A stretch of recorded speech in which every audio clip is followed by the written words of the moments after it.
In the beginning, there is always hope. It thrives in every stadium on opening day. For every team, last year is forgotten. Now, there are new challenges to be met and victories to be won. New faces and new names appear on each team. And in every stadium, the winds whisper of high hopes. For the Atlanta Falcons, a rookie from Texas A&M named Bubba Bean, number 44, made an impressive debut and seemed to justify his selection as the team's #1 draft choice.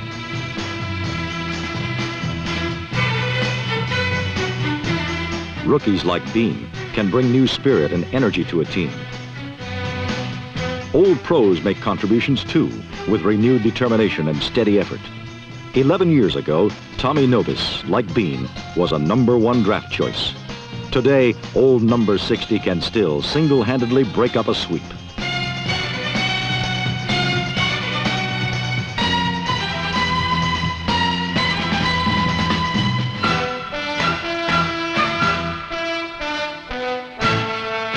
The Falcons' opponents on Sunday were the Los Angeles Rams, a team that has successfully combined the old and the new into a devastating machine.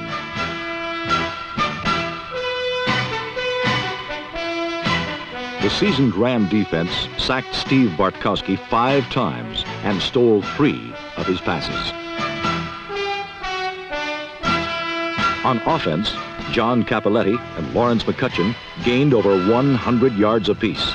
But the scoring was done by quarterback Ron Jaworski, who ran for 1 touchdown and passed for another. But the fact is that the Rams are so much stronger than the rest of the teams in their division that they could win the title with George Plimpton playing quarterback. Last year, they won their division by 7 games. This year, says a local sports writer, they could clinch the division title by September 26th.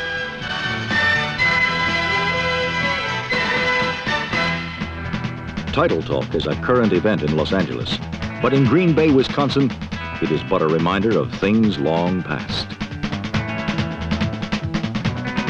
The once great Packer dynasty has washed away like a sandcastle, and last Sunday, the hopes for a new fortress were swamped by a wave of cocky San Francisco 49ers who defeated the Packers 26-14.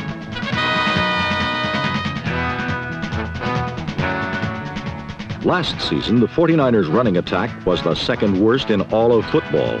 But hopefully, by this season, Delvin Williams, number 24, will have gained enough experience to make runs like this one a routine occurrence. Williams' touchdown was the longest scoring run of the week, but it was left to the old pros of the Washington Redskins to provide last Sunday's most thrilling moment. Guys, listen, this is the opportunity we all been waiting for. This is what it's all about. 2 things. Don't worry about the Giants. Everybody pull together and be physical. In 10 years of coaching, George Allen has never lost an opening game. But when Craig Morton passed the New York Giants into the lead, Allen's unbeaten streak seemed in jeopardy. Touchdown passes to Walker Gillette and Ray Rhodes, number 82, gave the Giants a 17-12 lead late in the 4th quarter. Washington's chances for victory seemed remote when quarterback and team leader Bill Kilmer was injured and forced to the sidelines. But for Bill Kilmer, there is only one way to leave a football field, and that is as a winner. With his face stitched and bandaged, Kilmer returned to action with 49 seconds left to play and threw a perfect strike to Mike Thomas to win the game for the Redskins.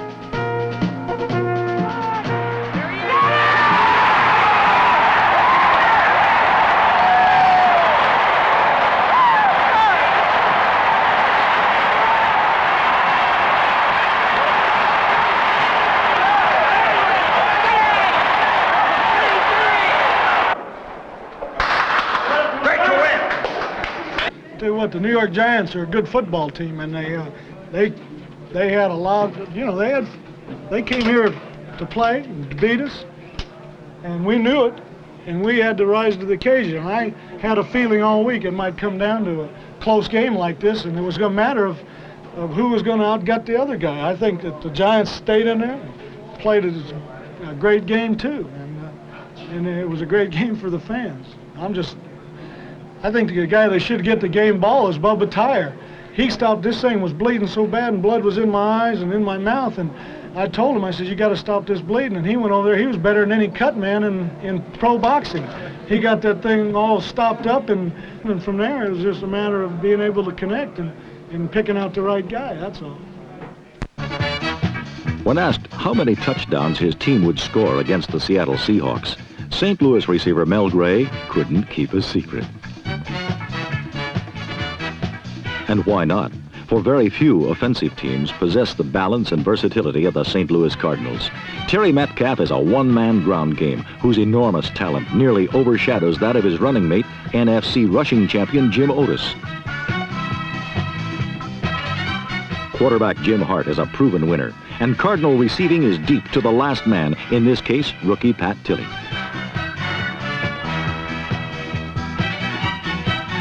Against Seattle, St. Louis jumped to a 20-point lead. But Jack Patera's Seahawks have acquired a reputation as a come-from-behind football team, a reputation they upheld with class against the Cardinals.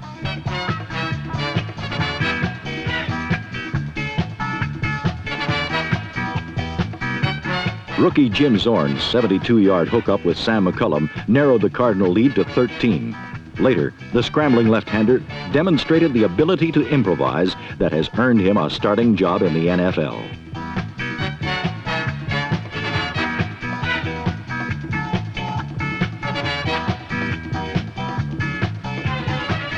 Jim Zorn is the unchallenged hero of Pacific Northwest football fans. But despite his heroic efforts, few expansion teams have ever won their first NFL game. The comeback fell short. Speaking of comebacks, Joe Namath and the Jets began forging their comeback trail last week in Cleveland. Last year, the NFL's highest-paid quarterback led pro football in only one category, interceptions. Still, Namath insists on putting the ball up over the middle, a tendency his receivers wish Namath would forget. Conversely, the Jet defense would prefer to forget 1975, a year in which the hapless Jets gave up just over 3 miles on plays just like this one, executed with precision by peerless Paul Warfield.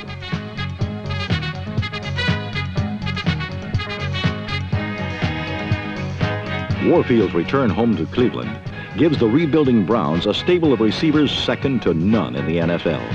His stabilizing presence should make erratic Mike Phipps a more consistent quarterback. But against the Jets, Warfield was overshadowed by defending AFC pass receiving champion Reggie Rucker, who caught 5 big passes, including 3 in New York's end zone.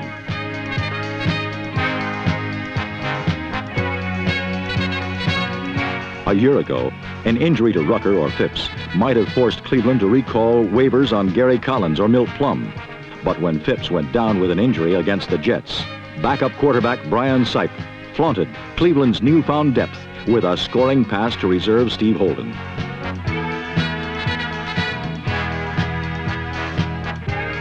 The surprising Browns buried the New York Jets in convincing fashion. And rookie Jet head coach Lou Holtz has to be wondering why he ever left college football. On the other hand, head coach Ted Marchibroda is glad he chose not to leave the Baltimore Colts. 1975's Coach of the Year nearly abandoned Baltimore. But a closer look turns up 3 pretty good reasons to stick around. Number 1, the Sack Pack, formerly the Looney Tunes, alias the best pass rushing line in pro football a year ago. 59 times they sat on opposing quarterbacks in 1975, and the off-season has merely sharpened their skills.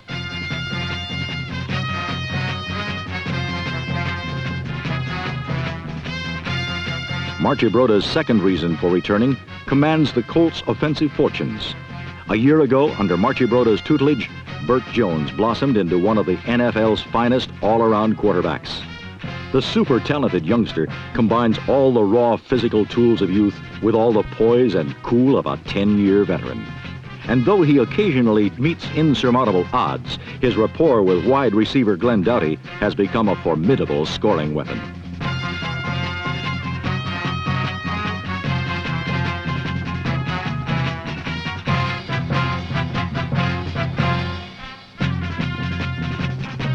the sack pack, Burt Jones to Glenn Doughty, and 1,000-yard rusher Lydell Mitchell, number 26. 3 pretty good, solid reasons for Ted Marchibroda to hang around Baltimore a while. And you can bet the Super Bowl was in the back of his mind.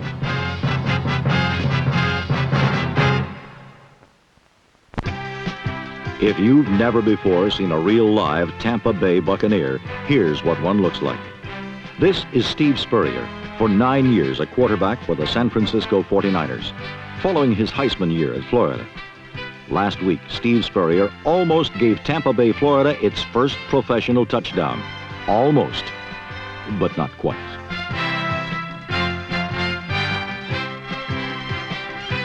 The Houston Oilers didn't give Spurrier many chances to score. John McKay's Buccaneers, in fact, were able to gain just barely 100 yards in their first official NFL action. And it didn't matter much whether the quarterback was Spurrier or rookie Parnell Dickinson of Mississippi Valley State College.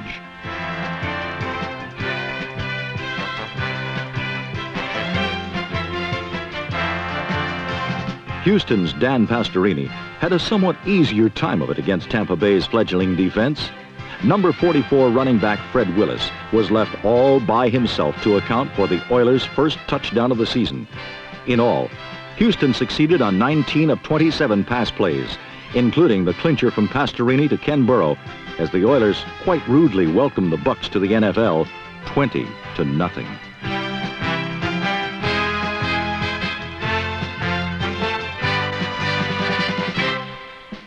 Like Dan Pastorini, Cincinnati's Ken Anderson is now a 6-year veteran quarterback.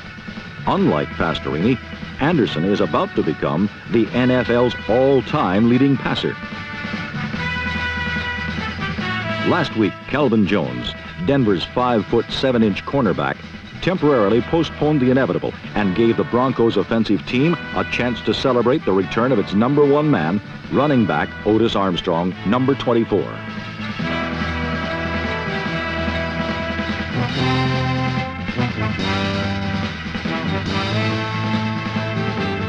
Armstrong gained 96 yards and was the main reason for a 7-3 Denver lead, because Steve Ramsey's passing game was shot down by 6 sacks, 3 of them by Coy Bacon, number 79, the man the Bengals obtained from San Diego for just that purpose. Trailing 7-3 with only 10 minutes left, Ken Anderson turned to the man Coach Bill Johnson calls the best clutch receiver in the NFL, Chip Myers. Wide receiver Myers, number 25, who once played with 2 broken arms, this time was only playing with a broken nose, and he made the lead touchdown look easy.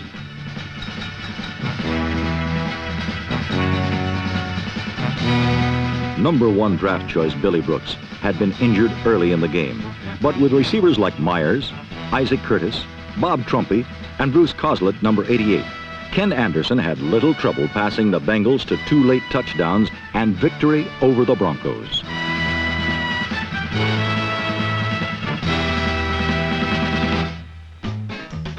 Meanwhile, in the glamorous New Orleans Superdome, another passer of some note was testing the defenses of newly installed head saint Hank Stram.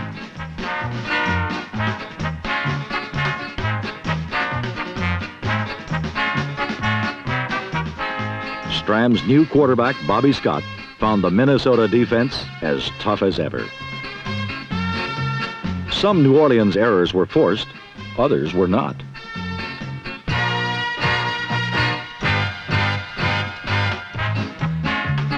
Viking coach Bud Grant said later, "It was like stealing. I'd like this kind of game every week." Fran Tarkenton took advantage of every mistake, and Chuck Foreman did his part too.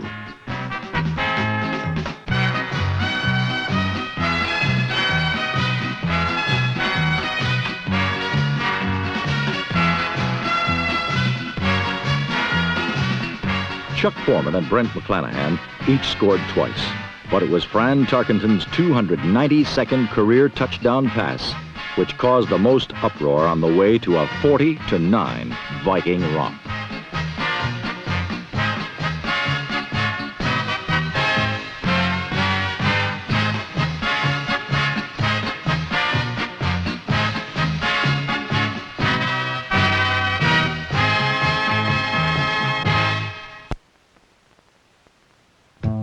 This may be the season the Bears awaken from the long hibernation of many winless winters. Last Sunday in Chicago, their defense displayed teeth in swarming over Detroit's Joe Reed and allowing only 3 points. But while the Chicago offense may still be in a cave somewhere, even a pistol loaded with blanks will scare most Lions. And Bob Avellini's pass to tight end Greg Latta set up the only touchdown the Bears needed to crack the whip over the Lions, 10-3.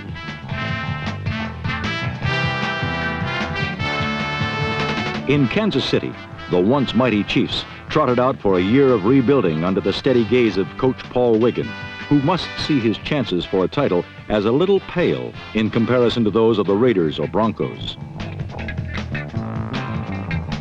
Pre-game warm-ups presaged problems for Kansas City. But once the contest started, it was the Chargers who seemed to be running true to form.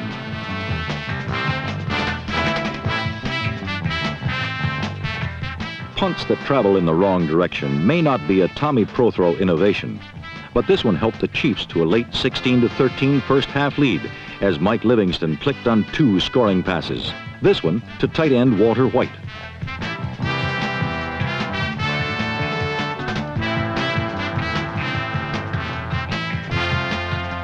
But the Chiefs' victory dance was a mite premature, for lurking in the San Diego offense was a wide receiver who's been haunting NFL defenses for 11 seasons. And for Charger signal caller Dan Fouts, it's nice to have a ghost around the house, especially when it's number 27, Gary Garrison. This Fouts to Garrison pass capped a 30-16 Charger win, a remarkably improved performance when those of you who have the stomach for it think back to the Chargers of last year. But in the AFC West, it will take a heap of improvement to unseat Al Davis' Oakland Raiders, who last week faced world champion Pittsburgh. Who could smile or sneer at a time like this? Certainly not a nervous John Madden, who's lucky enough to have a snake in his pocket. And number 12, Snake Stapler, struck quickly, deadly, as the Raiders took a 7-0 lead after only 2 minutes on this pass to tight end Dave Casper.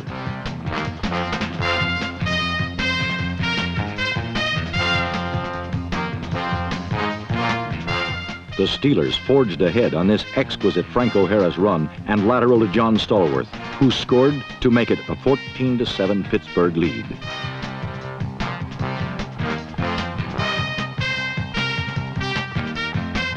A Terry Bradshaw pass to rookie T. Bell gave the Champs a 2-touchdown advantage in the third quarter. Again, the Snake squirmed downfield and capped the drive with a shot to Fred Biletnikoff, whose diving catch proved once again that he's one of the best. Then the action doubled as a short score by Franco left the Raiders trailing 28-14 with less than 3 minutes left. Against almost any other team, the Steelers would have been home free, but oh, those Raiders are something else. Dave Casper's juggling catch kept Oakland alive. Coolly staying in the pocket, Stabler again fired to Casper, and the Raiders trailed 28-21.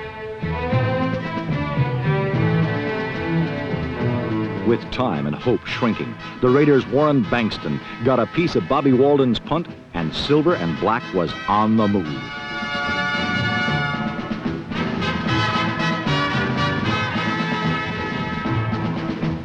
This, then, was the crucial play, a 4th and 10 do or die, and suddenly Stabler was in the sights of number 75, Mean Joe Green. But the Snake is slippery.